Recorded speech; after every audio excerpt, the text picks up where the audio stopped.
Bonjour à tous, ravi de vous retrouver aujourd'hui pour ce nouveau podcast.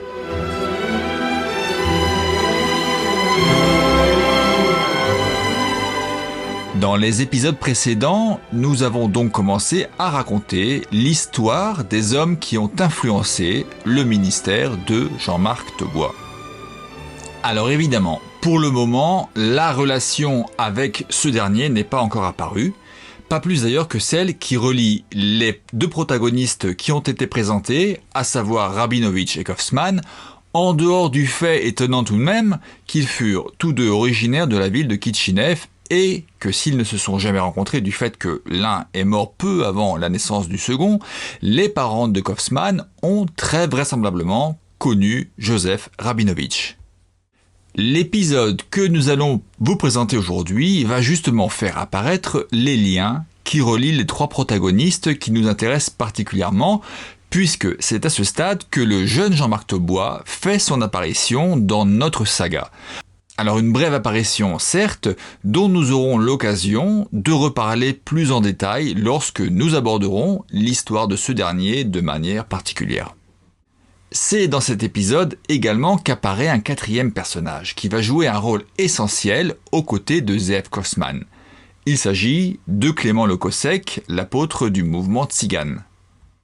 Alors, je profite de cette présentation liminaire pour faire un certain nombre de remarques avant que nous soyons emportés par le récit qu'il sera difficile d'interrompre. Évidemment, il vous sera peut-être nécessaire après coup de revenir à ces propos pour bien les comprendre, mais il me semble pourtant plus opportun de les présenter en introduction. Il faut bien prendre ici en considération la nature profonde de l'événement qui est en train de se produire. Dans les premières décennies de l'ère chrétienne, l'Église naît dans le contexte de la nation d'Israël, c'est-à-dire le peuple juif vivant autour de son centre spirituel et national, à savoir le temple de Jérusalem. Ce n'est qu'après plusieurs années, voire même plusieurs décennies, que les païens vont faire leur entrée à l'intérieur de ce qui est une réalité entièrement juive, à savoir l'Église. Et ce, non sans de houleux débats. L'apôtre Paul n'aura de cesse que de prêcher ce qui, du reste, deviendra le centre de son évangile, à savoir l'Église pluriforme, composée d'une branche juive, vivant dans le judaïsme et la Torah, et une autre branche formée de non-juifs, vivant dans l'esprit de la Torah, mais non contrainte par cette dernière, et en tout cas vivant autour de l'héritage d'Israël. Ce difficile équilibre qui visait à préserver ce modèle des franges extrêmes, juives et non-juives de l'Église, ne survivra pas à la vie des apôtres. La théologie anti-juive naissante dans l'Église des non-juifs et les drames historiques que furent la destruction du temple et les révoltes juives emporteront ce modèle paulinien de l'Église avec la disparition de la branche juive. Certes, durant l'histoire qui suivra, demeurera une frange de juifs à l'intérieur de l'Église, mais il faut attendre la fin du XIXe siècle pour qu'avec Rabinovitch, justement, et de manière très éphémère, curieusement, renaisse cette branche juive de l'Église. Mais il faudra attendre encore plus de 50 ans pour que réapparaisse cette assemblée juive, et cette fois-ci, dans sa dimension nationale, j'ai envie de dire même politico-spirituelle, qui lui donne sens et vocation. Et c'est justement Zeev Kaufman qui en sera l'instigateur. Car l'Église ne peut être véritablement que si elle est constituée de ces deux branches, juives et non juives, s'interpénétrant mais non confondues. Mais cette Église pluriforme n'a de sens, et c'est selon moi justement tout le message de Paul, que si elle est orientée, centrée sur la réalité de l'État-nation d'Israël. Or, cet État-nation qui ressuscite en 1948 implique que cette branche juive de l'Église résurgente revienne à Sion et à Jérusalem, lieu naturel de sa vocation. Et c'est là toute la vision du pasteur Kaufman. En 1948, à son retour d'Afrique, Zeev Kaufman est le premier des croyants juifs de cette branche sioniste d'une Église à nouveau pluriforme. Or, durant ce temps court mais essentiel qui va précéder le départ de la famille Kaufmann dans cet Israël tout juste proclamé, un seul homme soutiendra cette vision tellement novatrice. Un seul homme, mais non des moindres, car il s'agit de Clément le Cossec. Et quand tous les pasteurs évangéliques tenteront de dissuader le jeune prophète de se lancer dans cette incompréhensible aventure, seul son ami le Cossec l'encouragera dans cette entreprise. Ainsi donc, pour la première fois depuis la disparition des communautés juives de l'Église quelques siècles après la naissance de cette dernière, renaissait enfin cette Église dans sa pluriformité autour de la personne du juif Kaufmann, décidé à réimplanter cette branche de l'Église à Jérusalem, et du non-juif le Cossec, tout aussi décidé à soutenir fraternellement cette réalité renaissante.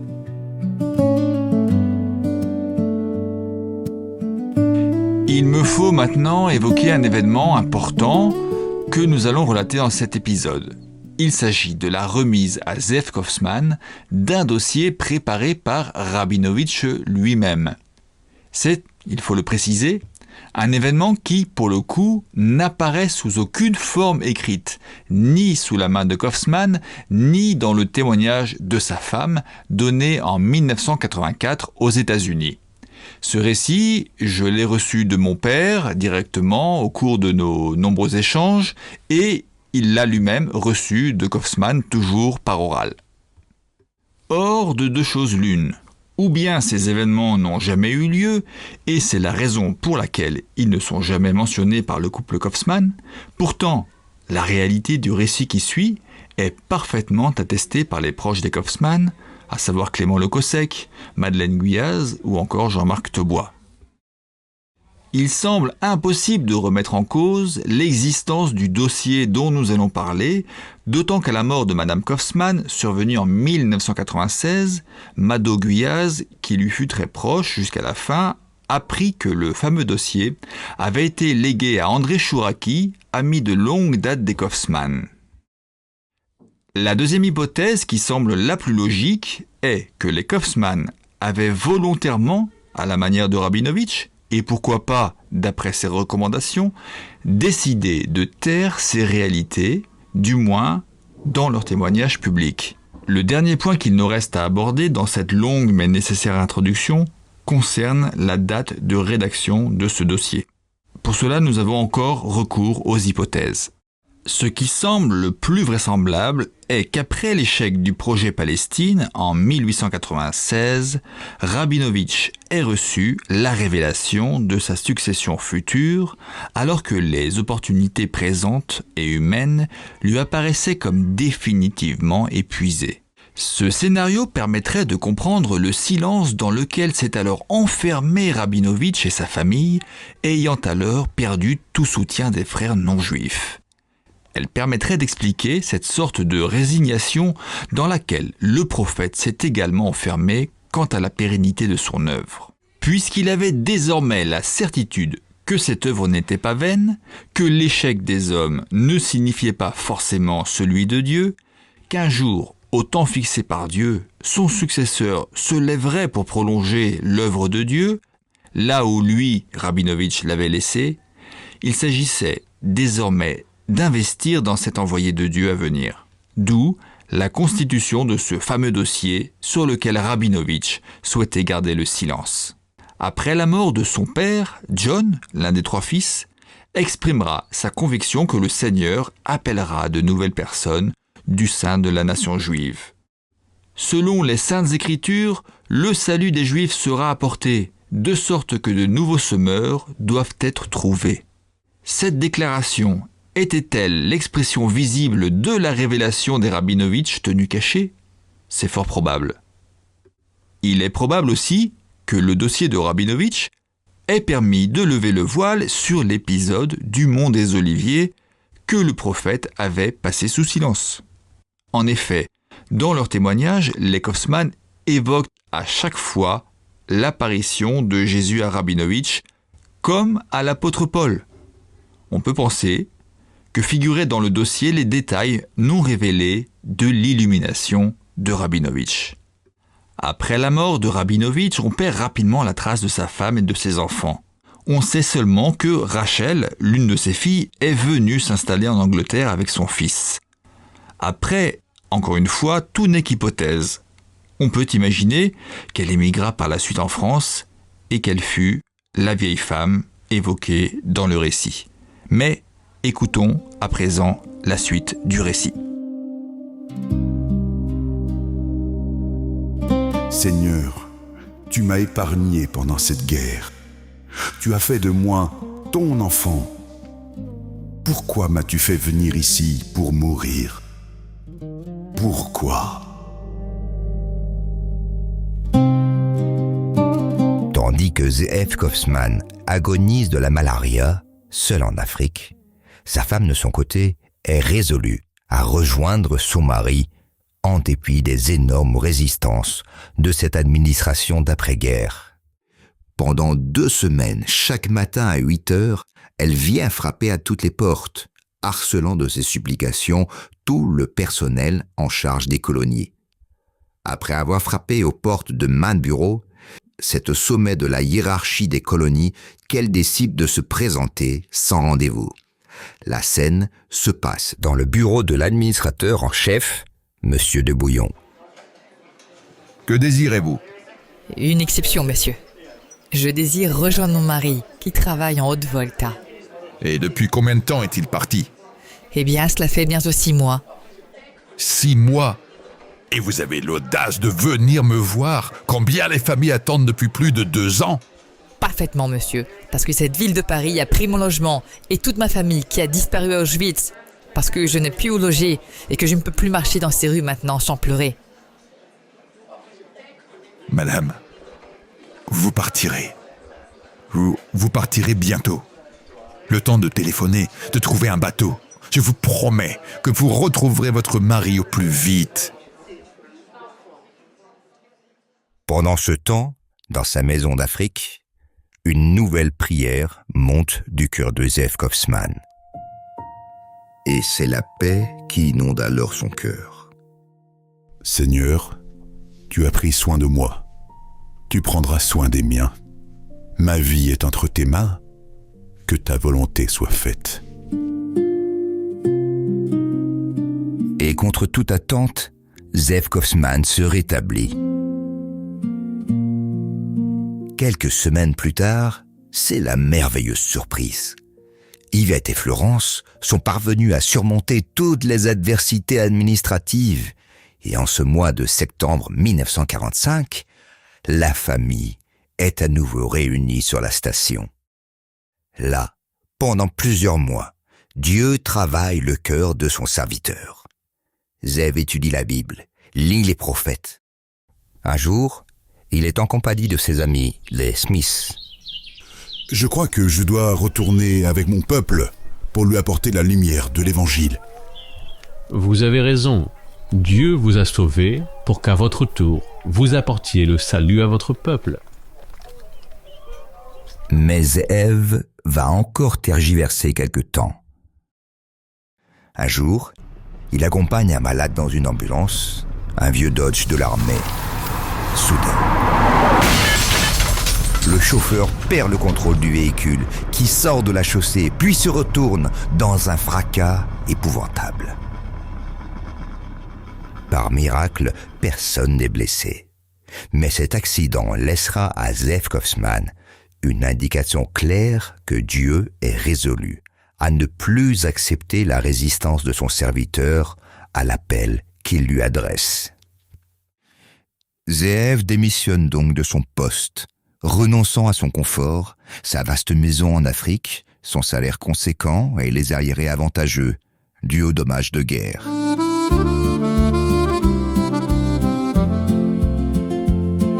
Les Kaufman reviennent en France et s'installent à Paris en 1947 pour 1 année et demie qui est consacrée à la formation pastorale et au service de Dieu. Là, à l'école biblique de la Cour des Noux, qui dépend des Assemblées de Dieu, il rencontre une jeune étudiante, Madeleine Guyaz de Suisse, qui se prépare également au service de Dieu. Mado fut certainement la première personne à soutenir de manière complètement positive le projet de rétablir la continuité de l'Église primitive à Jérusalem. Je ne comprenais pas bien. C'était en 1947 et l'État d'Israël n'était pas encore proclamé. Mais il annonçait que cela ne saurait tarder et qu'il fallait qu'en même temps que la résurrection d'Israël, renaisse aussi l'Assemblée de Jérusalem.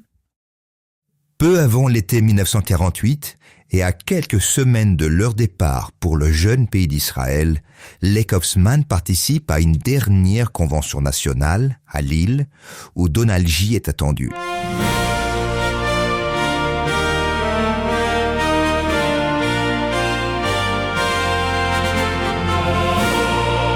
Le pasteur de l'église est un jeune homme qui, comme Ze'ev, a abandonné la perspective d'une brillante carrière pour le service de Dieu. C'est Clément Le Cossec. Le prix des combats, si l'ennemi fait rage. Les deux géants de la foi, encore à la genèse de leurs œuvres respectives, scellent ici une amitié qui restera indéfectible. Une amitié qui, en vérité, dépasse même le cadre d'une simple relation humaine, si fraternelle soit-elle. Car ce lien va devenir le signe, le symbole de l'harmonie retrouvée entre le frère juif et le frère non juif. C'est en réalité le prototype de l'Église pluriforme qui renaît après une histoire de l'Église longue et bien tourmentée. Le triomphe est possible pour qui lutte à genoux. Les pasteurs qui m'ont enseigné la parole de Dieu me dissuadent d'aller en Israël. Et vous, qu'en pensez-vous ? Je crois que c'est maintenant, lors du retour du peuple d'Israël dans son pays, et que votre place est dans le pays de la promesse. Je suis d'accord et je suis prêt. Jusqu'au matin, déjà brille l'aurore à l'horizon lointain.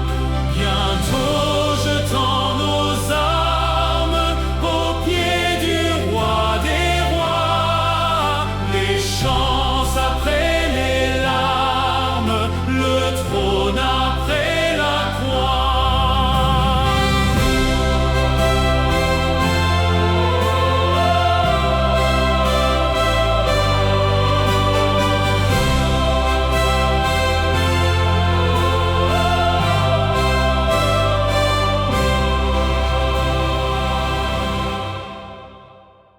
Les Kaufmann obtiennent par le biais de l'agence juive un billet pour Haïfa pour le mois d'octobre 1948.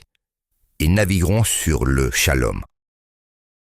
Quelques jours avant le départ pour la grande aventure de la foi, le couple et leurs deux petites filles, Monique et Florence, assistent à leur dernier culte dans l'église de Le Cossec à Lille. C'est la fin de la Convention nationale. Un homme se lève alors. Ni lui ni Ze'ev ne se connaissent. Maintenant, la porte est ouverte. Je vous ai saisi. Je vous ai ramené d'un pays lointain. Et maintenant, vous allez rejoindre mon peuple. Ze'ev frémit à l'ouïe de ces paroles. Nul doute, elles lui sont destinées. C'est le signe, s'il s'en fallait, de l'approbation de Dieu. Dieu est grand et merveilleux.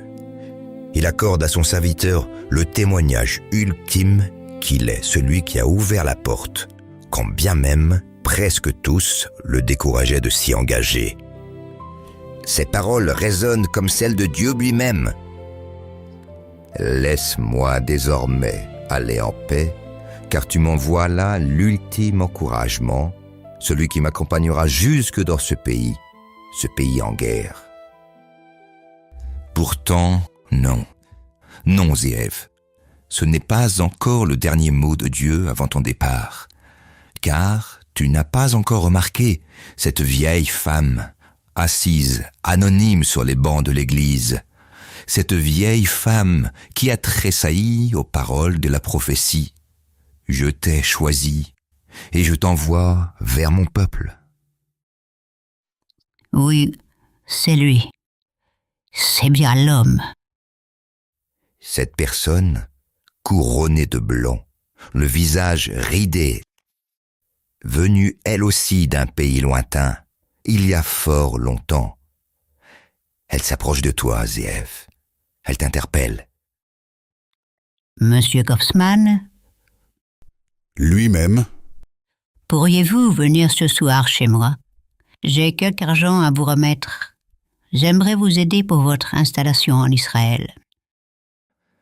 Le soir, Zeev est assis sur le canapé du séjour de la vieille dame inconnue, qui vient de disparaître dans la chambre pour y chercher l'enveloppe promise. Zeev la voit réapparaître dans l'encadrement de la porte. Elle tient dans une main l'enveloppe, mais dans l'autre, une sorte de dossier rempli de feuilles. Elle le lui tend, le visage rempli d'émotion. C'est pour vous, Monsieur Kaufmann. mais qu'est-ce donc? C'est un dossier que mon père, Rabinovitch, a écrit spécialement pour vous, à la fin du siècle dernier. Peu avant de mourir, il avait compris qu'il n'aurait pas de successeur direct pour continuer l'œuvre qu'il avait commencée à Kitchinev. Mon père avait compris que l'Assemblée messianique devait retourner en Palestine car là-bas est sa place.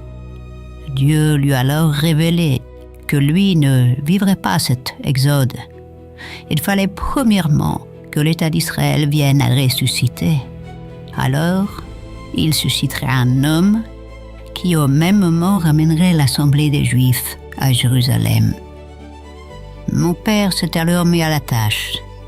Il a rédigé dans ce dossier toutes les instructions vous concernant.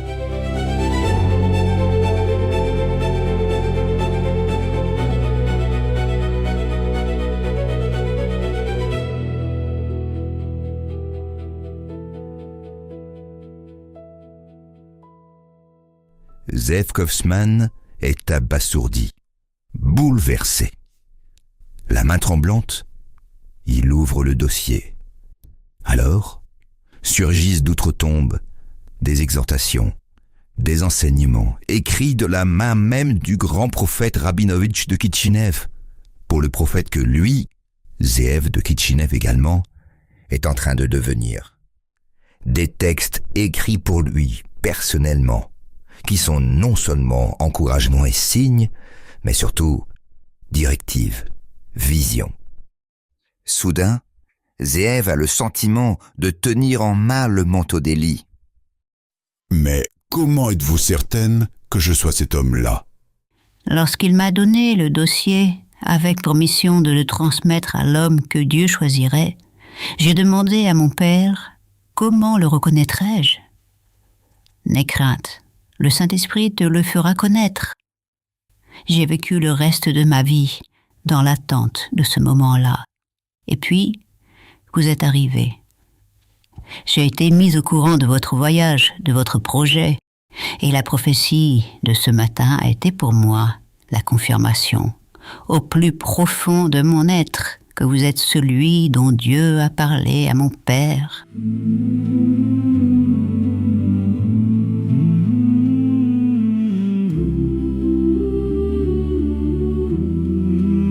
Quelques semaines plus tard, dans le courant du mois d'octobre 1948, la famille Kaufmann arrive enfin dans le pays de la promesse, qui pour l'heure est le pays de la guerre et du chaos. L'arrivée au port de Haïfa, dans la cohorte des réfugiés, des immigrants, est chaotique. Sur le quai, c'est le désordre, les cris, tandis que quelques avions égyptiens arrivant de loin lancent leurs bombes au-dessus de la mer et s'en retournent aussi vite qu'ils sont venus. L'aventure de la foi débute littéralement et à tout point de vue avec fracas.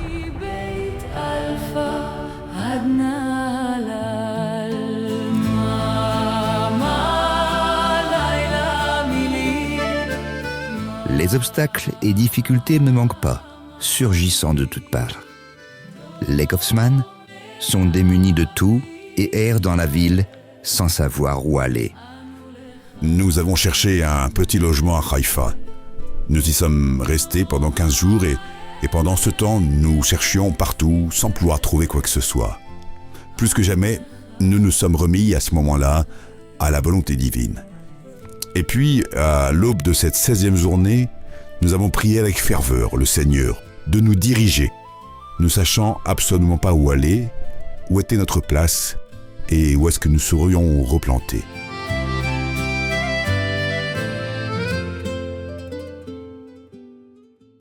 Comme d'habitude, je m'étais rendu au centre d'intégration comme les autres nouveaux immigrants. Et là, on nous avait dit qu'un convoi devait bientôt partir pour Jérusalem. La voie était encore peu sûre et dangereuse, mais il y avait des places pour ceux qui voulaient en faire partie. En fait, personne n'en voulait. On savait qu'à Jérusalem, il n'y avait ni eau, ni nourriture, tout y manquait et la guerre y faisait rage. Soudain, le responsable du centre, s'adressant à moi, m'a dit à brûle-pourpoint : « Voulez-vous monter à Jérusalem avec votre famille pour vous y installer ?» Comme poussé par une force supérieure à laquelle on ne résiste pas, sans hésiter, j'ai répondu : « Je suis d'accord et je suis prêt. » 1 heure après, nous roulions vers Tel Aviv. Et après une courte halte, nous avons continué vers Jérusalem par une route épouvantable. Nous sommes arrivés dans la soirée plus morts que vifs. מעל פסגת הר הצופים אשתחווה לך אפיים. Nous étions au mois de novembre 1948. La ville nous est apparue triste, morne, vide. On tirait de partout. Il faisait noir, car il n'y avait pas de lumière. Une pluie fine et froide tombait. Mais malgré le froid et l'accueil inhospitalier de la ville, une émotion intense nous étreignait.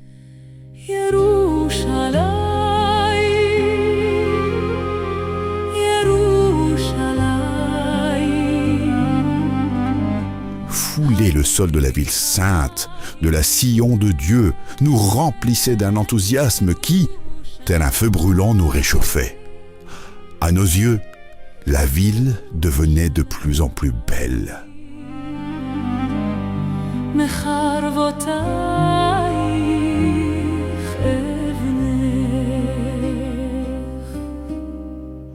Et dès nos premiers pas dans la rue de Jaffa et dans la rue de Ben Yehuda, nous avons éprouvé un sentiment dominant, une certitude que nous n'avions pas ressentie à Haïfa, à savoir que nous étions arrivés, que nous étions enfin chez nous, revenus à la maison du Père. Nous étions exactement comme le fils prodigue revenant à la maison de son Père, démuni de tout mais plein de repentance, de joie du retour et de la ferme assurance de ne plus jamais quitter la maison du Père, quoi qu'il arrive.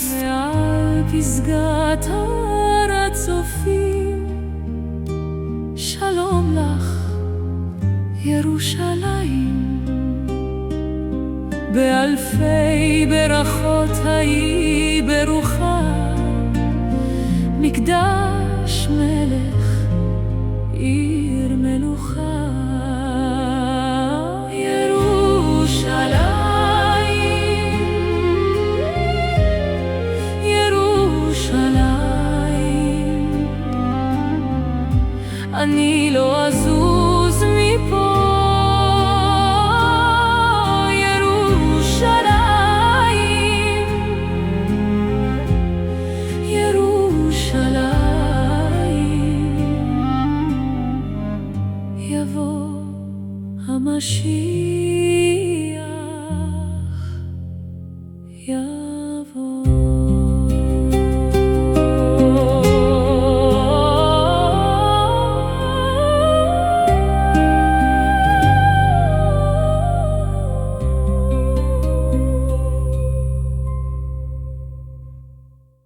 Quelques jours après leur arrivée, et par un concours de circonstances vraiment incroyablement miraculeux, les Kaufmann purent louer un appartement au 23 rue des Prophètes, qui à cette époque était en fait la dernière maison de la rue. Après elle, se trouvait un poste militaire et ensuite s'étendait le No Man's Land face aux Jordaniens, Très peu de gens à l'époque habitaient encore le quartier, car la rue était barricadée et il fallait longer les murs à cause des francs-tireurs qui tiraient régulièrement sur tout ce qui bougeait.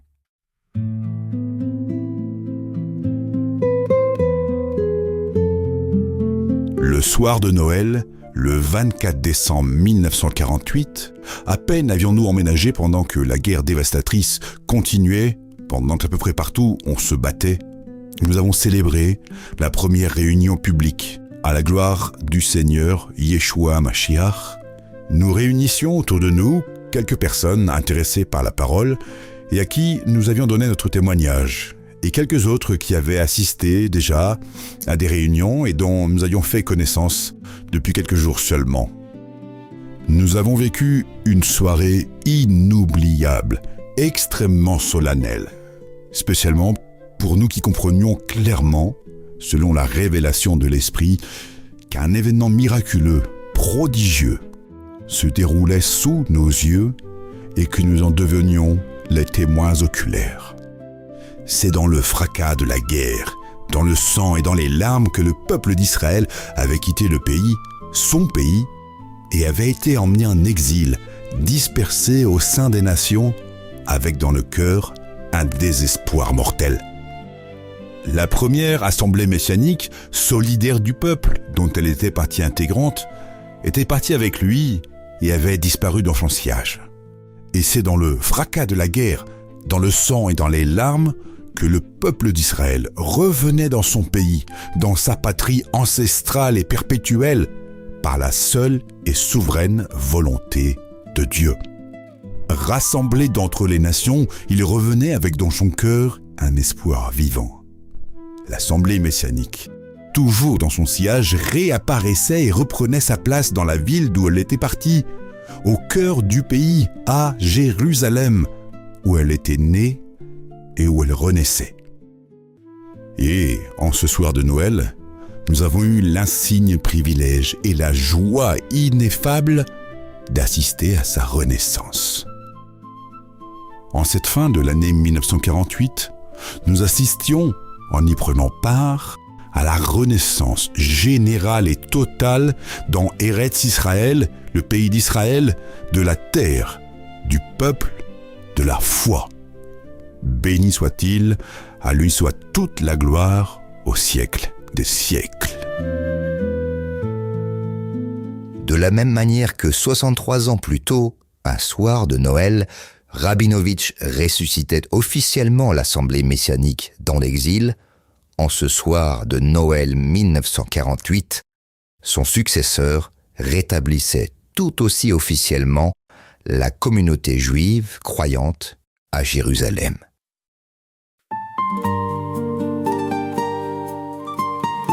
Pentecôte de l'année 1949, l'armistice entre Israël et la Jordanie vient d'être signé. Z.F. Kaufman décide d'organiser à Jérusalem la première convention messianique. Une convention de 2 jours qui fut placée sous le signe de la renaissance de l'Assemblée messianique et du retour de tous les exilés. C'est au cours de cette convention qu'il fut décidé d'adopter le terme juif messianique.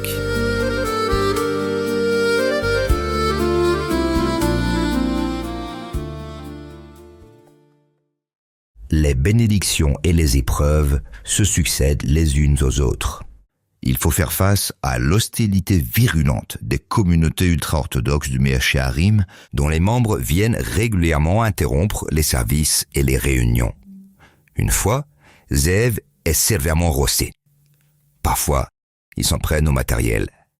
Z.F. Kaufman doit aussi résister aux institutions missionnaires étrangères, notamment américaines, qui, à plusieurs reprises, lui proposent une aide financière très substantielle en échange de son affiliation à leur mission. Devant le refus de l'homme de Dieu, l'une d'elles tente de diviser l'assemblée. Mais l'œuvre progresse. Elle grandit peu à peu. En 1956, alors que l'œuvre parmi les tziganes a commencé déjà depuis 4 ans, Clément Le Gossec décide d'entamer une œuvre parallèle pour ses frères messianiques. En 1956, quelques frères s'étaient réunis dans un restaurant près de la place de la République à Paris, autour du pasteur Kaufmann. Ce jour-là, nous lisions dans la presse l'annonce de la guerre éclair entre Israël et l'Égypte. La France et l'Angleterre s'étaient rangées du côté d'Israël. Nous décidions alors ensemble d'éditer un bulletin de nouvelles qui deviendra la revue Shalom. La revue Shalom fut véritablement, dans son essence, une manifestation sous forme écrite de cette Église pluriforme. La toute première en réalité. Elle regroupait un comité de rédaction constitué aussi bien de juifs que de non-juifs. Les pasteurs Lez, Loret, Boisaubert, Sagnier, Beckrich, Lekosek, Kaufmann, Madeleine Duyaz également, furent entre autres les membres du comité de l'Israël messianique, organe d'édition de la revue Shalom.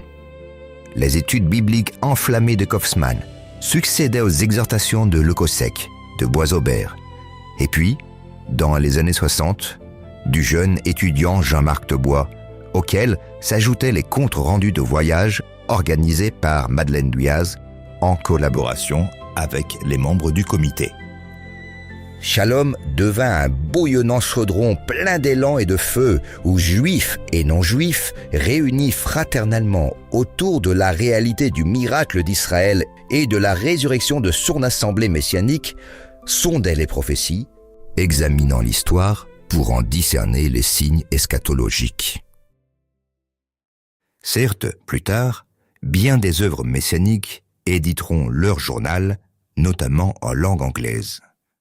En 1960, Kaufmann lui-même d'ailleurs éditera en collaboration avec plusieurs ténors du monde messianique, Moshe Ben Meir et Yechiel Goldin, une revue à usage interne au pays. Alapid Beton Akeila Meshechit Israélit, le flambeau, organe de l'Assemblée messianique en Israël, qui paraîtra en hébreu jusqu'en 1962, année où la parution s'arrêtera pour cause de mésentente dans l'équipe de rédaction. Mais il faut reconnaître au pasteur Lekosek et Kaufmann et son épouse d'avoir été les pionniers du mouvement visant à réunir les deux composantes de l'Église pluriforme désormais restaurée et au journal Shalom d'avoir constitué le premier outil sous forme écrite pour aider à ce projet.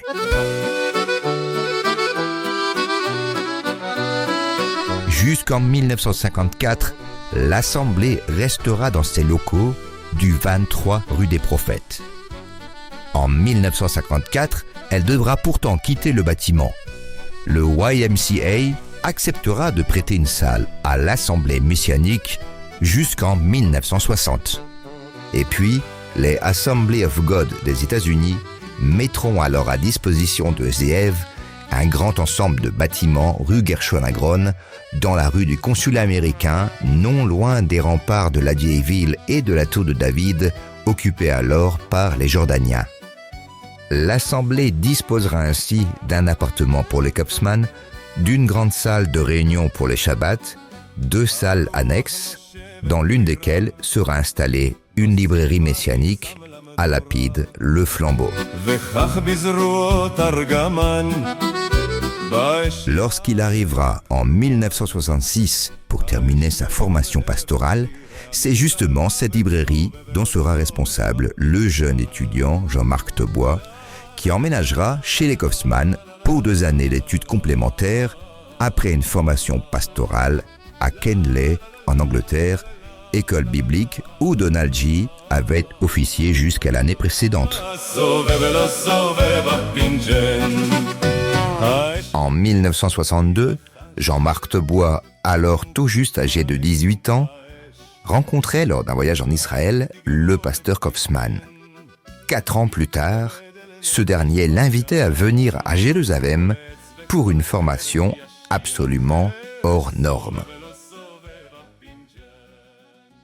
Les années qui suivent vont apporter leur comptant d'épreuves à l'Assemblée de Jérusalem et à Zeev Kaufmann en particulier.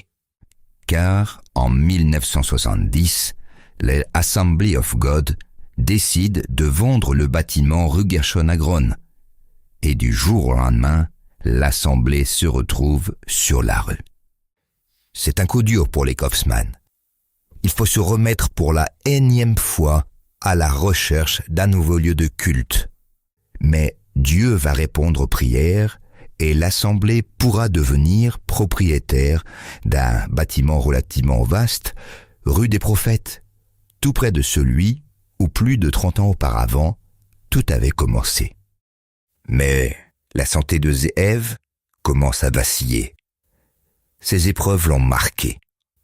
Son cœur donne des signes de faiblesse. Plusieurs alertes l'obligent à être hospitalisé. Et puis, c'est à partir de cette décennie que plusieurs anciens vont tenter de mettre Kaufmann sur la touche, de réduire son influence et son rôle dans la direction de l'Assemblée.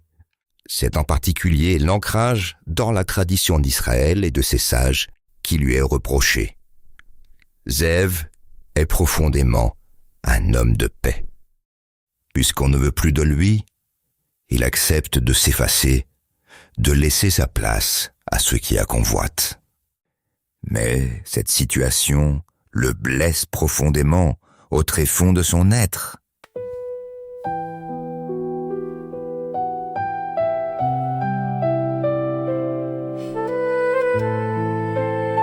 Tu as une lettre de M. Kaufmann au courrier. Je l'ouvre. Elle est datée du 26 février. Or, nous sommes le 1er mars. Et dans une demi-heure, je dois partir pour Jérusalem. La veille, j'avais appris qu'il s'était endormi dans la paix du Seigneur le 29 février 1976. Il me semblait lire une lettre venant de l'au-delà, comme si le passé se prolongeait dans un présent constant. Retracer son souvenir qui restera vivant, nos mémoires, à nous qui l'avons intimement connu, c'est surtout rappeler sa vision prophétique de l'Assemblée messianique juive et israélienne. Cette projection en autant de la vie de la primitive Église juive était son souci constant, et c'est à ceux qui, à ses côtés, l'ont comprise, qu'incombe le devoir de maintenir, de consolider, d'affermir, d'intensifier cette réalisation. La disparition du frère Kaufmann les en a rendus conscients plus que jamais. J'ai écrit de son vivant, dans Shalom, ce que je pensais de lui. Cependant, je voudrais insister sur ses traits de caractère, de bonté, de gentillesse, d'abnégation, qui marquaient sa personnalité, empreinte de fierté, de noblesse, d'une dignité de prophète de Dieu, qui parlait avec autorité. Et voici que son corps repose maintenant en la terre d'Israël, qu'il a ardemment aimée. Avant de mourir, le frère Kaufmann a dit qu'il ne voulait pas être avec les gentils au cimetière dit américain, qui est un cimetière chrétien pour catholiques et protestants de différentes nationalités. Son désir était d'être avec son peuple au cimetière juif Sanedria. Il était souffrant depuis décembre. Il avait des troubles cardiaques. Après un temps passé à l'hôpital, il est revenu à la maison où sa santé semblait s'améliorer. Il avait repris sa correspondance. Puis, le dimanche 29 février, à 8 heures, il s'est subitement éteint. Passant à un malaise, on fit appel à l'ambulance et il fut transporté à l'hôpital. Mais c'était fini. Son heure était arrivée. Son corps fut alors lavé et enveloppé avec des aromates dans un linceul, la tête entièrement couverte d'un linge. Il fut ensuite porté sur un brancard, enveloppé du châle de prière des Juifs, le talit. Ce sont les rabbins qui ont officié, lu des psaumes et prononcé cette prière.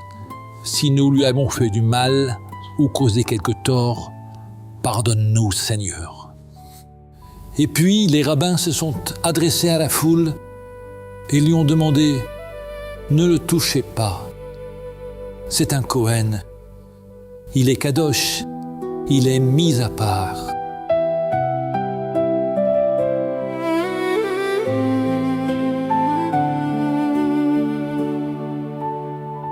Tandis que l'on déposait son corps dans la tombe creusée dans la terre sainte, sur la colline d'en face, une détonation se faisait entendre. La pierre des monts de Judée sautait pour qu'une voie nouvelle soit ouverte sur ces montagnes d'Israël, longtemps désertes, où aujourd'hui la vie et la mort se côtoient. Je pensais alors à la route nouvelle et vivante que Jésus, le Messie, a inaugurée au travers de sa mort à Golgotha. Le frère Kaufmann a suivi cette voie jusqu'au bout et il n'a pas cessé, comme un phare, de guider son peuple dans cette direction, la seule capable de mener à Dieu. Clément Lecossec pour la revue Shalom, 1976.